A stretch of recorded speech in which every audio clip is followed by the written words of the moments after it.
All right, thank you everyone. We're going to give it a few minutes while people enter the Zoom.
Hello.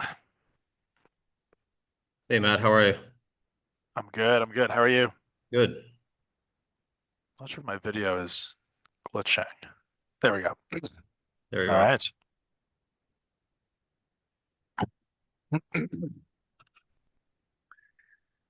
So, what's the game plan? I think we're waiting for the audience to fill up to our expected number, and then we'll get started. Okay, sounds great. Thanks for being so responsive to the leads I've been tossing over the fence. Appreciate that. That's great. This is a fun project. Yeah.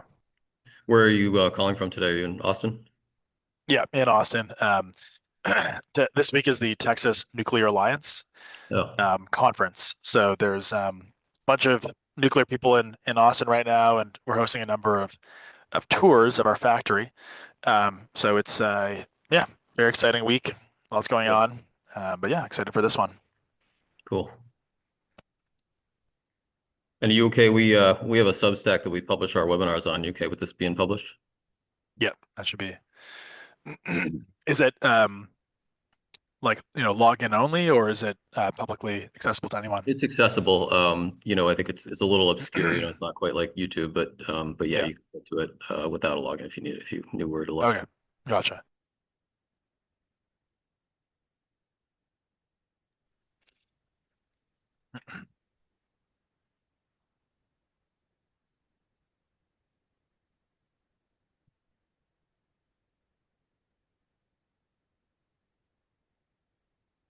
Think we had pretty good response here, so we just want to make sure everyone fills in.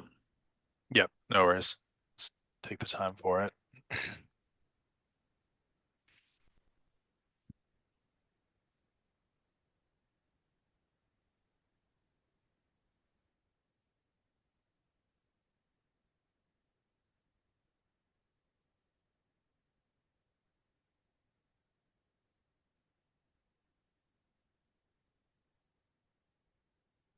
Matt, how do I pronounce your last name? It is Lozak. Lozak. Got it. Yeah.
All right, Matt, we're all set.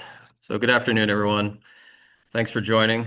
I'm Doug McAdams, advisor at Balerion Space Ventures, and today we get to hear from Matt Lozak, CEO of Aalo Atomics out in Austin, Texas. Thank you for coming, Matt. Great to be here. Thanks for having me. And I want to hear about your story and background because it's interesting, but let's start with the basics. What is Aalo Atomics and what are you building and why now? Absolutely. So Aalo Atomics is a company that is mass manufacturing nuclear power plants, not just the reactor, but the whole plant. And so we got started around 2 years ago. And should I pull up some visuals and walk through the company narrative first, or start with the personal background story? Oh, let's see the company first, and then yeah, I'd like to hear about your background. Okay, sure. Gonna pull up some visuals for everyone. So just one moment. Perfect.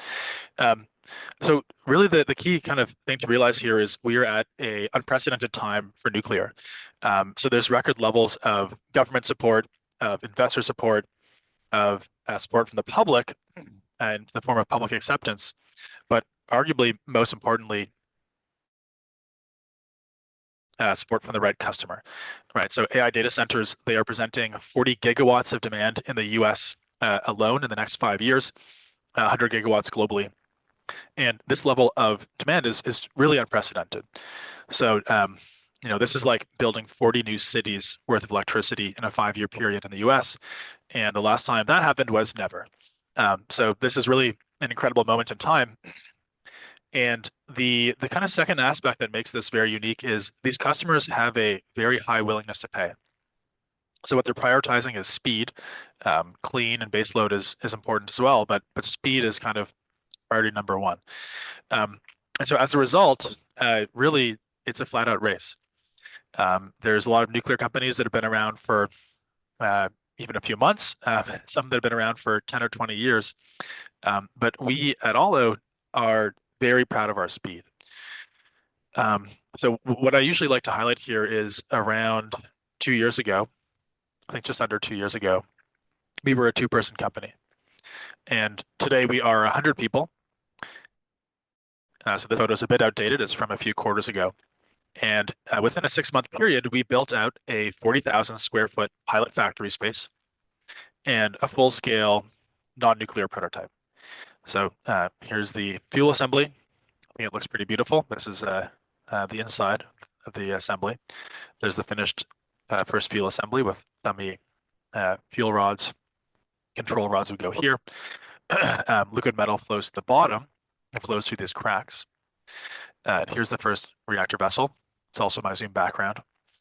And this is the completed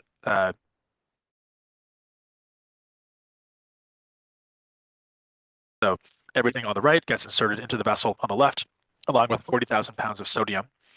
And we did this in a very capital efficient way. So everything you just saw, we actually only spent around 13 million. At that point, we'd raised a 6 million seed, a 30 million Series A, and then we just raised this 100 million Series B in the summer. And so with the roughly 120 residual from what we didn't spend on what I just showed you, that is going towards our first real nuclear power plant, the Aalo X. And we are on pace to finish construction and turn this plant on to achieve criticality by July 4th of next year. And so hopefully when I tell you this, you're shocked because this is very unprecedented to go from founding to fission in roughly 3 years. And so I want to explain a little bit about how we're able to go that quickly. And so we're doing DOE authorization. This has been our plan all along. So we've been doing it for around the past 2 years. And we have this is instead of NRC, right? So DOE is for government land, NRC is for civilian land.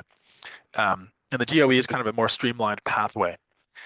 And we have a uniquely qualified team to do this. So we have the only team in the country that has ever previously achieved DOE authorization. And this was for the Marvel reactor. So this happened from 2020 until 2023. And then this was a historic approval that our team got at the National Lab. And now we're carrying forward in a full-scale commercial setting. After this approval happened, there were a number of companies that said, "Oh, that looks like a nice regulatory strategy," and so they're pursuing DOE authorization as well as of 2 years ago. But one key difference is a lot of those vendors are doing test reactors in the dome that will not produce electricity. So they're just doing a reactor to make it go critical, but not the balance of plant, not a turbine, not producing electricity. What makes us unique is we are building a full plant under DOE authorization. So we have this plot of land here where the Aalo X is going, you see in the bottom left of the screen. And we've already broken ground. We've already purchased the fuel, and we are on pace to turn this plant on July 4th of next year. So this is very exciting. And what's more is because we are producing electricity with this plant, we are actually going to put a data center right next to it. And this could be the world's first co-built nuclear plant and data center. It's looking like it will be. So this is very exciting. So one other thing to highlight is on the fuel side. So we have a very strong fuel supply chain, and this is always a question I suggest people ask of nuclear companies: what is your fuel supply chain? So we are using LEU, lower enrichment fuel, not HALEU, and we're using uranium dioxide, UO2, not TRISO. And the reason for this is because the supply chain for HALEU and TRISO is really tough. It's simply not there. And so we wanted to choose a fuel that allows us to not only move faster towards the first deployment, but also scale up much faster thereafter. And for us, the only option there that we could see is UO2. And that's already reflected in the speed of our ordering and the fact that we've already purchased this fuel. What this means is, to our knowledge, we will be the first advanced reactor vendor in the Western world to accept delivery of enriched uranium. So we think this is a really big deal. Moving on to the reactor technology. So our reactor is called the Aalo 1. It is 10 megawatts electric. It fits on the back of a truck. This is a big deal. We've seen some designs get finished and then later they realized it was kind of too large to ship on standard roads without taking down power lines. So we really tried to make sure that mass manufacturability and supply chain was thought of from the very beginning. Liquid metal is our coolant. So this is really good for inherent safety and mass manufacturability. Mass manufacturability because it allows us to use thin-walled vessels, so less than an inch thick 316H grade stainless steel, which we can plate roll in our factory in a matter of hours. Whereas with traditional reactors, they require 6-inch thick, heavy forged vessels that have a very long lead time. Another aspect of this is sodium has some great safety characteristics. So because it has a high boiling point and high thermal conductivity, it's actually 100 times more thermally conductive than water, gas, or molten salt.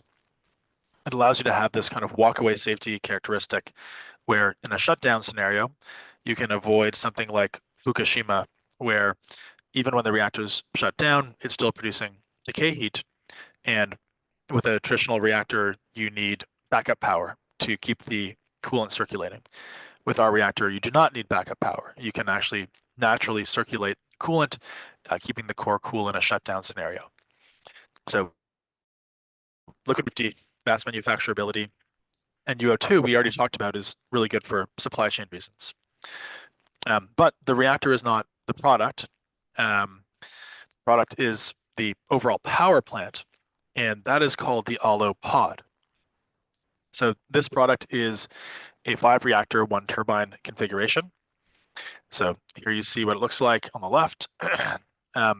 Here's what it looks like when powering a 200 megawatt data center shell. So if you're building a gigawatt scale data center, it looks like this. You have a number of these 200 megawatt data center shells.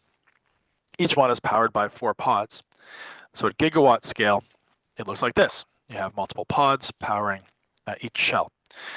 And so here you might ask, why not power this with a gigawatt scale nuclear plant. And there's actually a few reasons. So one is that it takes around 10 years to build a gigawatt scale nuclear plant. And it takes 9 months to build these shells. So there's a real delta there. And one of the core advantages here is when you mass manufacture a smaller product in the factory, you can do much more in parallel and match the time value of money of these data centers much better. The second reason is because if you have a gigawatt scale nuclear power plant and it actually goes down for refueling every 2 years for a month, then you lose a full gigawatt. And that's difficult to find a backup for. And so the value here is that when you have a fleet of smaller reactors that are mass manufactured, you're able to have much higher availability, because when any one reactor is down for refueling or maintenance, the rest make up the delta, and you can have power all the time. So this is a big deal. It's kind of the same reason, your Tesla doesn't have one big battery cell; it has 100 small ones. So if there's any problem with one cell, the rest can keep the car going. So that's our solution for these data centers. And one thing I'd also highlight here is really this is kind of a new approach to nuclear, and I want to highlight why. So you have microreactors. These are 1 to 5 megawatts. They're kind of meant for remote diesel or military.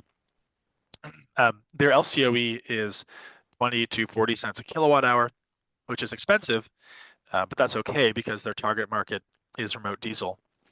But you're not going to power a gigawatt scale data center with 1,000 1 megawatt microreactors. We think that just doesn't make sense. And so with SMRs, they were kind of meant to be these, modular things that would come together and snap easily on site and so on.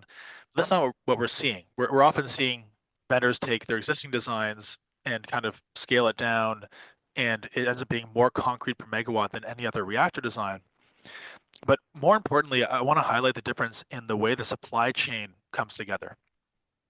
So I don't want to name names, but there's some companies that are fully remote companies and in nuclear. And we think this is insane. So the way that, for example, Vogtle, the most recent nuclear deployment in the country, went so over schedule and so over budget,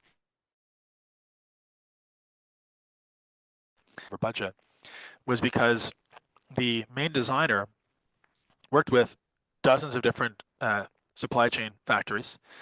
Each of those factories did their own thing, and then it all came together at site. But that caused miscommunications. The interfaces did not line up, and they had to do reworks on many of the parts. So the real thing that we're doing at Aalo that's different is we are making a factory that mass produces and vertically integrates almost the entire plant. There's some things we still buy, like the turbine, or a few pumps or heat exchangers, but 80-90% is vertically integrated, and raw materials come to our one plant, and then 35 modules per pod get shipped out to the site. So this is a very different model, and so we hate to introduce new acronyms. I think there's already enough acronyms in the space, but this is why we consider this an XMR, extra modular reactor, because it's really different than what's been done before. And I just want to highlight again, the reason that this is possible is because of the massive amount of demand we see right now for a very consistent product with a higher willingness to pay from the data centers. And that justifies the larger CapEx required to set up a large centralized factory instead of just leaning entirely on an existing supply chain. So that's a really important point I want to make sure that gets hit home. So we have some agreements with different groups. So this is not yet announced, but we have agreements with Crusoe, Aston Labs, Relic, Texas A&M has been announced, and Carter not yet announced. We also have an agreement brewing with a hyperscaler, which we've redacted for now. But there's an MOU we've laid eyes on, and agreements with DOE and Idaho Falls Power. But again, what I'd highlight here is our view is that MOUs and LOIs are important, but somewhat meaningless. until you've proven your technology and proven your economics and proven your reliability. So we try to go for the MOUs and LOIs, and they're helpful, but I think they should be taken with a grain of salt for everyone in the space until the tech is proven. As everyone here knows, it's a massive market opportunity, so I won't spend too long on this slide. And lastly here, we're really proud of the team. So I mentioned Yasser, our co-founder and CTO. He was the chief architect on Marvel. He also started the Westinghouse eVinci program, and he did 10 years of R&D on the AP1000 at Westinghouse. Bryson Gentile, he's leading manufacturing, and he was formerly the head of manufacturing at SpaceX on Falcon 9 until they landed the first rocket. John Guidros, SVP Commercialization and Strategy. He was a senior director of energy at Microsoft, Google, and Amazon. So very aligned there. And one more to highlight, Scott, VP Finance, came from Bloom. He was their global head of structured finance, helped them raise $5 billion, took them public, and is quite knowledgeable on PPAs and these types of agreements. So really proud of the team. We're actually going to be raising, in addition to the 100 we close in the summer, 3 to 500 million Series C at a 2 to 5 billion valuation. So we're targeting. But currently we have this safe note open. So the Series B was largely oversubscribed. We had around 60 million of extra interest. So that is what this webinar has been about, is we have this safe note open. It's at a 1.3 billion cap. There's no discount. The cap acts as the discount towards the next valuation at Series C. And I think we'll have this wrapped up in the next month or two with a lot of the capital there. Yeah, so the Series C, a little bit more color on this is it's going to be on the back of criticality. So criticality is the major milestone for that. That'll be a very historic milestone. So this is very exciting.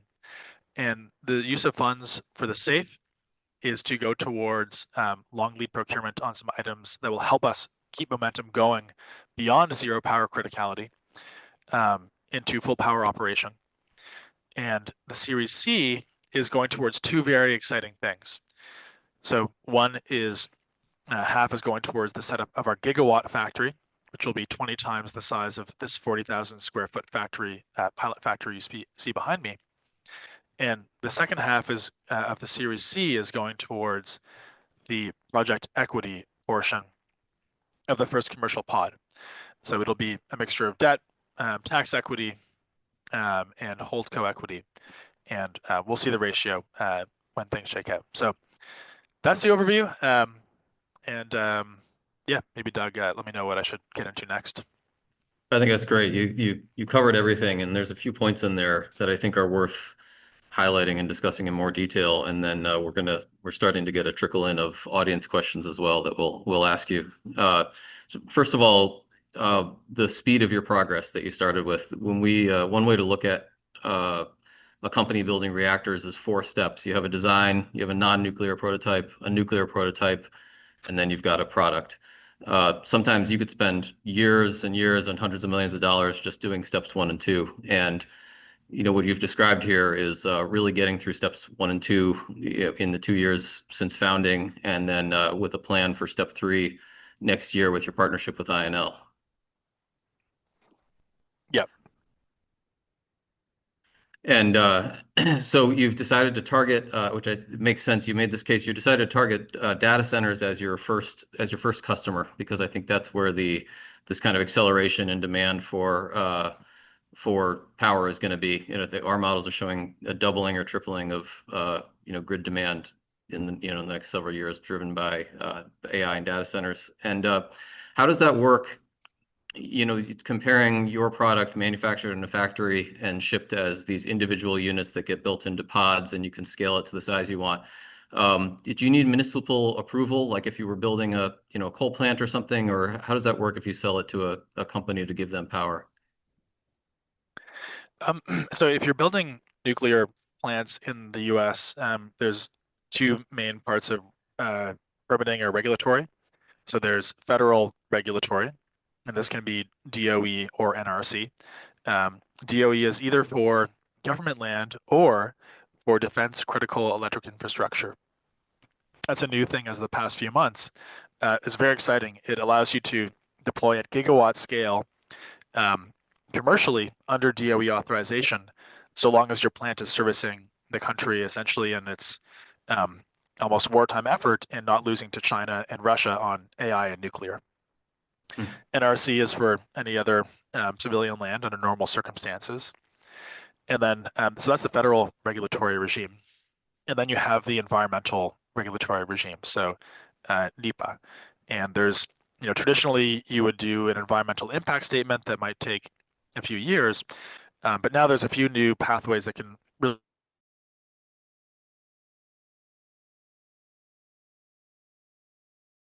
instead of years, which Marvel actually proved out. It was the first reactor to do an EA instead of an EIS. And then there's also the categorical exclusions, which allow you to kind of under the DOGE DOE reform, move faster on NEPA as well to make sure that NEPA is not the long pole in the tent. So yeah, there's a lot of exciting things here that really support our goal here of going from order to electron in under a year. I think that'll be possible for a full pod in the very near future. Yeah, that's great. I mean, one of the challenges in nuclear has just been the regulatory bottlenecks, not the engineering. And it sounds like a lot of that's opened up. Yeah. How much of so you had mentioned Yasser as a co-founder and his background on the Marvel product or the Marvel microreactor, and how much of the DNA of Marvel is in the Aalo design? There's some that's similar. So they're both liquid metal cooled. Marvel was NAC. The Aalo one is sodium. Marvel's using zirc hydride as the fuel. We're using UO2, so that's different. But there's some good learnings from that. Otherwise, there is a lot that's different because we had to go and basically do what a startup is meant to do, which is go talk to customers, ask what they want, and design around that. And instead of taking an existing product and trying to force it upon them, which we've actually seen quite a bit of in the nuclear space, given that many designs were done 5, 10, 15, 20 years ago. And just because you make a nuclear design doesn't mean it's a good fit for data centers. So I'd say the biggest learnings and things that passed along, one was some of the liquid metal knowledge and skill, but probably more importantly was the knowledge on the DOE regulatory pathway. And the fact that we started down that pathway 2 years ago, and then the executive orders this past summer made that the main way to go to approval for these test reactors that people are trying to get turned on next year. That was a very serendipitous thing for us because that was already our strategy and we were already very far along that pathway. So those are the biggest things that carried over from Marvel. Yeah, and if people didn't catch it, you're part of this DOE reactor pilot project, and so you'll be one of the first ones going critical next year at INL. And so, what is it? You're going to go through a regulatory process to be allowed to go critical on this first Aalo reactor. Once you've done that, how hard is it to go from that to commercial approval to sell a reactor? Yeah. Well, the thing to highlight there is what we're doing at INL under this advanced reactor test pilot program is pretty different than what everyone else is doing. A lot of the vendors, again, are building just the test reactor, just the reactor, no balance of plant, no turbine. We're building the whole plant. So when you ask about, how does this kind of dovetail into commercialization, it actually goes directly into it thereafter. And so, we're going to be putting a data center next to this plant, empowering it and proving out what the government really wants to see, which is nuclear supremacy to power these data centers as fast and as cleanly as possible. So it'll translate quite nicely over to that. And of course, this is the main difference between the Aalo X and the Aalo Pod is the pod is 5 reactors, 1 turbine. The X is 1 reactor, 1 turbine. So there are some differences in, obviously having more reactors for the commercial pods, and that's going to be the next big de-risk to deploy, a pod and then a fleet of pods and prove the capacity factor and so on. But the Aalo X will be, truly a giant leap towards commercial readiness, and it's just really exciting how this is happening next year. We're no longer talking about things happening 5 years out or in the 2030s or something like that. Right. And then going along with that, you mentioned this before. One of the things that people worry about is the fuel supply of your nuclear fuel supply, the uranium. And there's a lot of excitement around HALEU and TRISO fabrication and things like this. But you've decided to go with the LEU or LEU plus, which is a well-established supply chain. And are you any concerns about having fuel either for your prototype or for mass manufacturing? No, yeah. So this has been a big advantage for us. We are an advanced reactor that's able to use the off-the-shelf fuel, the uranium dioxide.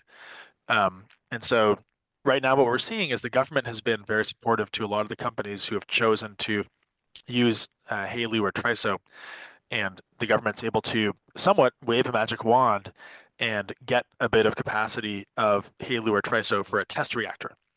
But there's no magic wand to wave to produce a massive supply chain of those overnight. Unfortunately, that takes time.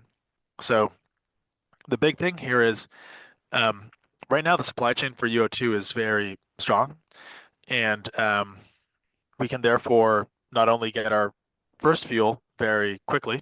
It's arriving. We've already purchased it. It's arriving in the next few months. But more importantly, we can scale in the next 5 years before others who are using other fuels. So we see that as a major competitive advantage. And yeah, the thing to highlight there is, right now there's like 90 nuclear plants, let's call it 90 or 100 gigawatts in the US, and those are getting refueled every 2 years. So you can imagine like many dozens of gigawatts worth of fuel is already being created under the supply chain under UO2, LEU. And that's really what we're tapping into. So, with our vision of having a gigawatt factory, having a factory that can produce several gigawatts per year and turning nuclear on its head, because right now it takes 10 years to build a gigawatt. The fuel for that will exist and does exist already because there's already this massive fleet that uses this fuel that is already getting refueled constantly. So that's kind of the logic behind our decision there.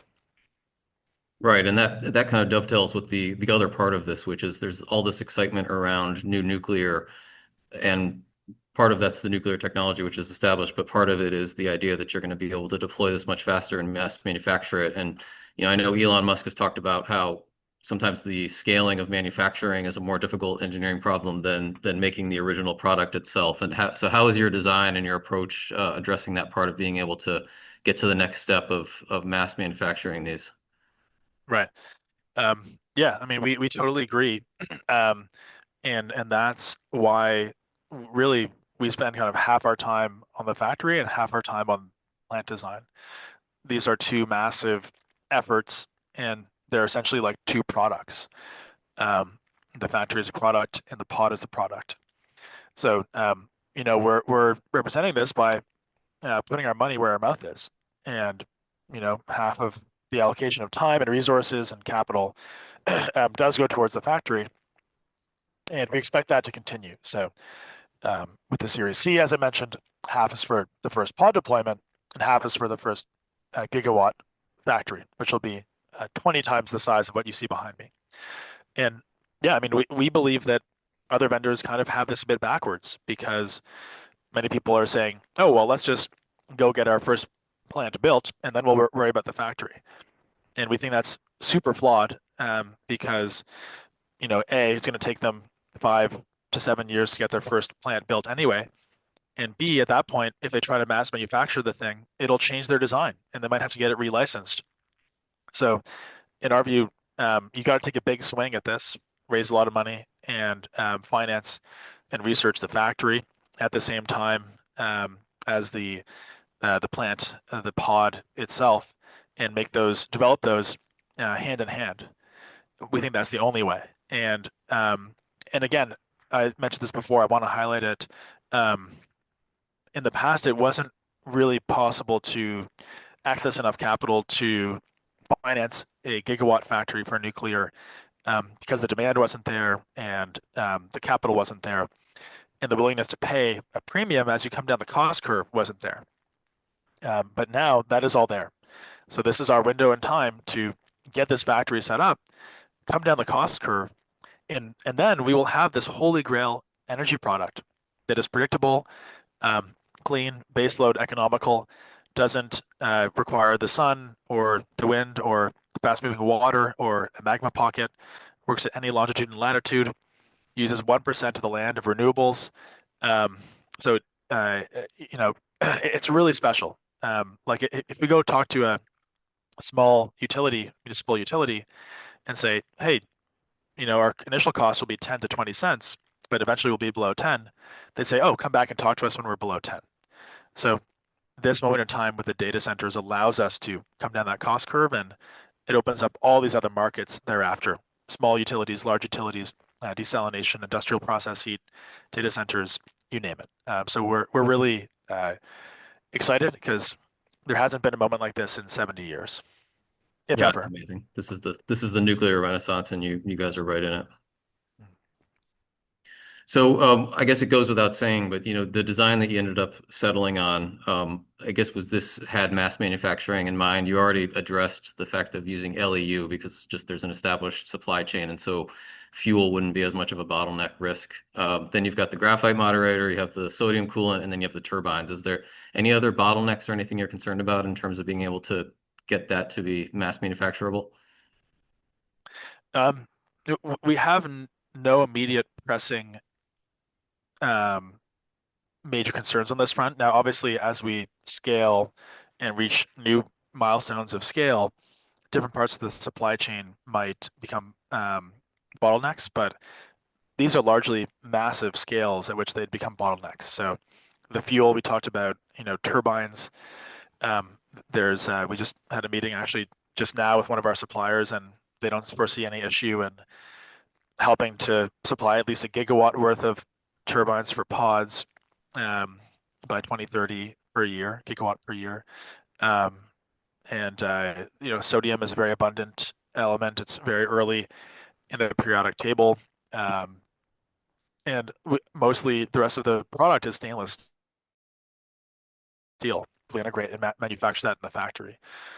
So we were very intentional about not choosing any unobtainium or materials that would be hard to source, and this is really by design. I mean, thinking through the supply chain from day one and making every decision based around that scalability. Reactor design is a question of thousands and thousands of trade-offs across different domains, but this is one area that we really tried to make sure it could support the scale and the speed we're trying to achieve here. Yeah, that makes sense, and that's what you were saying. The 50% getting the reactor and 50% being able to scale it and manufacture it. You have a picture of your reactor up now, and I think it's been established that nuclear is safe when you talk about legacy reactors or even just a legacy AP1000. It's a good product, but we talked about just the delays and the expense of doing something like that. I think some people still wonder about the safety of it. If you're going to deploy a ton more nuclear power, how does the safety of the Aalo design compare to a legacy reactor like an AP1000? Yeah. Well, yeah. First of all, it's worth highlighting legacy reactors AP1000 are very safe, right? So Right. statistically, in the past, well, really the history of nuclear energy, it's the same number of deaths per kilowatt hour, deaths per unit energy produced as solar and wind. So it's just as safe as solar and wind already. But the kind of thing that we're trying to focus on is, in the past two meltdowns, there were 0 deaths. But what there was there were relocations. So we really want to try to avoid relocations, especially if we make these, by the thousands in the factory and deploy them ubiquitously. So part of what what enables that is the fact that these will be atmospheric pressure. So sodium allows you to make sure it's not pressurized. And that allows us to really shrink down what's called the EPZ, the emergency planning zone. And in a traditional reactor, that is, a few miles, and that's because you can have these pressurized excursions, and people are given iodine tablets and things like that. And um, we really want to shrink this down to the plant boundary, and this is what it seems we can do based on our probabilistic risk assessment, which is our a big part of our licensing case. The other advantage of doing this is it allows you to more easily parallelize the fleet, so put them all together in one site. Because if the EPZ doesn't overlap, it simplifies the math behind your regulatory case. So that's a really big deal. And then the other way to think of this is, if you imagine a gigawatt nuclear plant versus a fleet of smaller reactors, it's kind of the same safety advantage as, why your Tesla doesn't have one big battery cell but 100 small ones, right? If you like puncture your one battery cell and it was one big battery cell for your whole car might go up in flames or something, right? So if you have one big reactor and something goes wrong with it, that's all your fissile material could get released, right? Versus a fleet of many smaller reactors means if there's a problem with one, it would be a much smaller, way smaller problem. So that's another, safety mechanism is the sense of the fleet. But again, yeah, it's worth highlighting. There's never been a radioactive release from a sodium-cooled reactor. So, and there's a lot of operational history with them.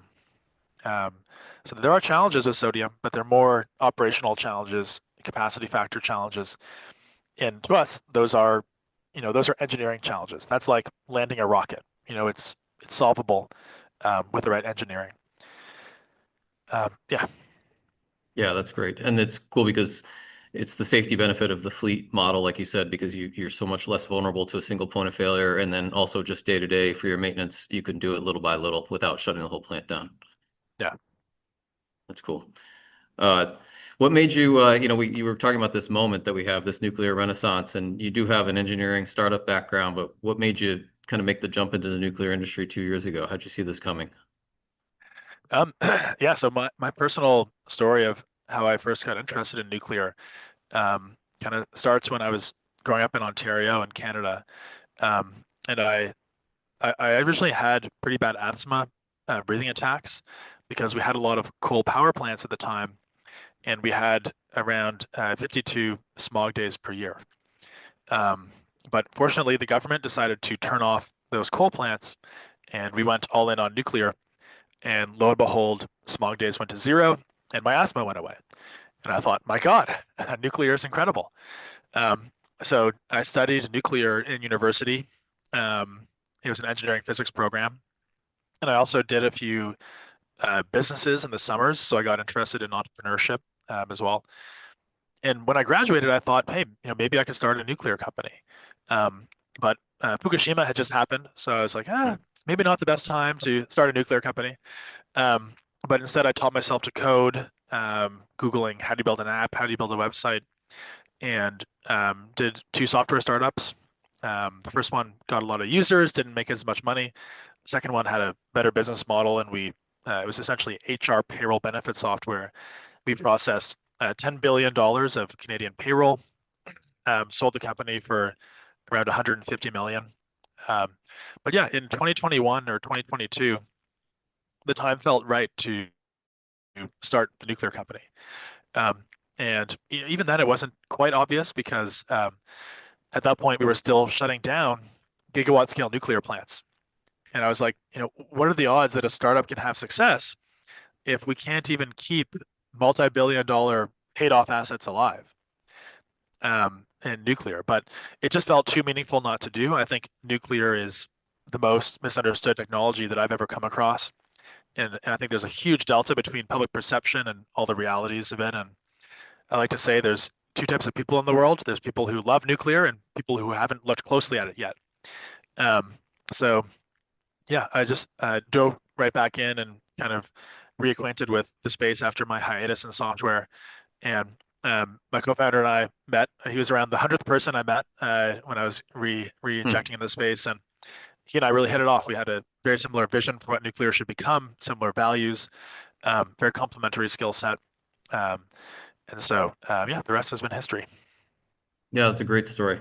I've heard you say the story before about the smog in Ontario and getting that origin story of experiencing the benefits of nuclear. I didn't realize though that had always been a North Star for you in your prior studies, and it so I guess it's just the timing just wasn't right up until a few years ago.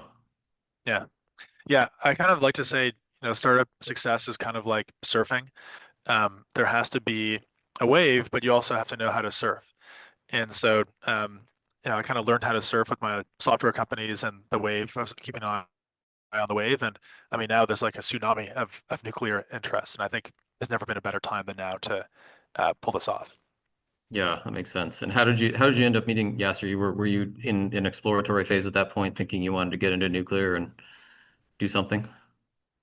Yeah, yeah. So I was, meeting everyone I possibly could in the nuclear space and trying to figure out what the right angle would be to help push it forward.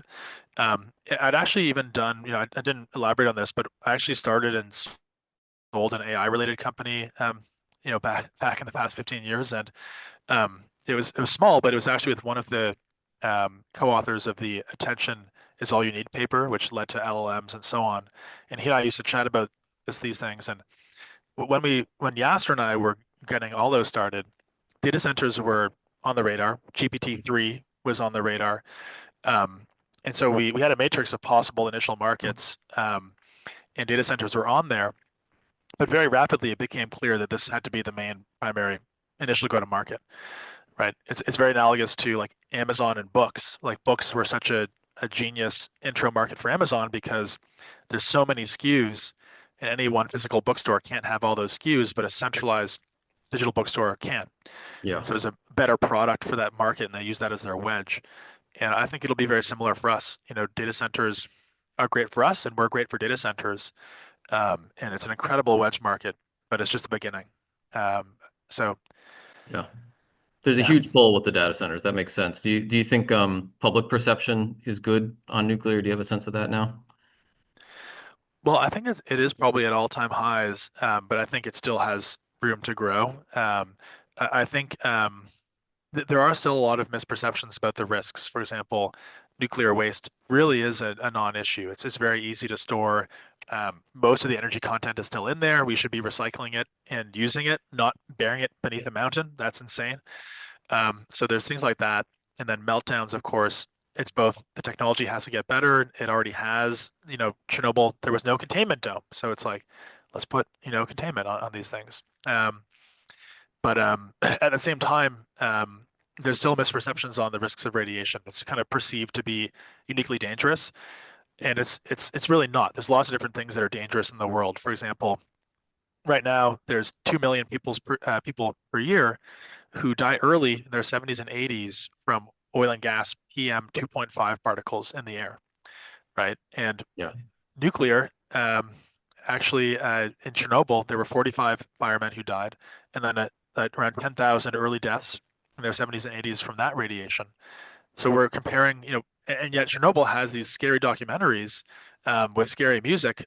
And what about the oil and gas industry with those 2 million deaths per year, Right. let alone the 10,000 from Chernobyl, which was the worst case nuclear. So I think that there might become a time when nuclear is deployed everywhere, and you might have a fuel melt, right? If it's deployed in thousands of places, it might happen, but then it doesn't result in any impact on health. And maybe it'll just, make the news on like a little ticker symbol below the news station instead of earning a Netflix special or something. I think that's Yeah. where it really has to get to. And I think it'll happen naturally as we deploy more of it and prove this out, and the kind of word spreads on the realities of the risks of radiation relative to other risks in humanity. So, you know, I'm an optimist on that, but yeah, I think in the long term the truth comes out. Yeah, I agree with you. And my media feed is probably skewed, biased in favor of nuclear, but I feel like there are influencers now out there making the case really well in a way that seems to be gaining traction. Yeah, I So agree. that's cool. So if in an ideal world, ALO 2025, what's it look like? 2035? 2035. Oh yeah, 2035. right. Looks like this. Um, so yeah, in 10 years, we're going to have the gigawatt factory fully set up and fully pumping out several gigawatts per year in the US. By 2035, we might actually have, I think there's a good chance we'll have a number of these factories on different continents. We'll see how fast we can replicate the model. Um, that would be roughly 13 years into the company history at that point, 12 or 13 years. Um, so I think we should probably be able to recreate the factory model in other continents. We have investors in Asia, in the Middle East, obviously North America, Europe, which I think would be good places to consider for the next kind of scale out. Um, and I think we'll probably have entered different markets as well. So I think data centers will likely still be a major source of demand for decades to come. I think AI is just the beginning, much like the internet in 2000.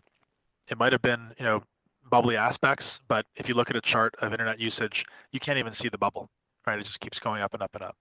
Right. So I think this, AI technology is analogous to the internet, if not a bigger deal from an infrastructure perspective. Um, but yeah, I think we'll be doing things like desalination, industrial process heat, small utility, large utility, maybe even synthetic hydrocarbon production, depending on economics and how things go there. Um, and yeah, bringing our costs as low as possible. We might also have created the Aalo 2 reactor. The Aalo 1 is the 10 megawatt product. The Aalo 2 is the 100 megawatt reactor, which will be a 500 megawatt pod. And that'll be really appropriate for true kind of like 10 gigawatt scale sites. If that's the way data centers go, it seems like they may well be. Mhm. That product could be a better fit from an economics perspective and kind of achieve the optimal balance of economy of number, economy of scale. Um, yeah, those are some of the things that I think will be achieved by then. Yeah. That's a great vision for the future. I hope it turns out that way. That would be excellent, and you guys would be a big part of that. Are there any other? This has been very informative. Are there any other things you want to leave the audience with before we finish up? Any final points? Um, no, I think we did a good job of covering it. But yeah, would be honored to partner with the audience. I know you guys have a great network, and uh, yeah, excited to dive deeper with anyone who would like. Yeah, so for anyone in the audience, you can connect with any of us at Balerion Space Ventures. And Matt, I believe you've got your website up and you're on social media sources. And so thanks a Yep. lot for joining us today. This has been great. Awesome. Thanks so much for having me. Yeah, thank you. And thank you, everyone.